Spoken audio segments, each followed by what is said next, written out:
November மாத மழையில் நான் நனைவேன் என்றே எனக்கும் கூட நனைதல் மிக பிடிக்கும் என்றாய். மொட்டை மாடி நிலவில் நான் குளிப்பேன் என்றே எனக்கும் அந்த குளியல் மிக பிடிக்கும் என்றாய்.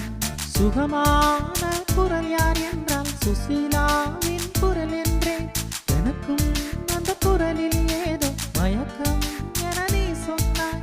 கண்கள் மூடிய புத்தர் சிலை என் கனவில் வருவது பிடிக்கும் என்றே தயக்கம் என்பதே சிறிது மிஞ்சி அது எனக்கும் தான் பிடிக்கும் என்றாய். அடி உனக்கும் எல்லாம் பிடிக்க என்னை ஏன் பிடிக்காதென்றாய். கவிதை பாடின கண்கள் காதல் பேசின கைகள் கடைசியில் எல்லாம் பொய்கள் என் பிஞ்சு நெஞ்சு தாங்குமா.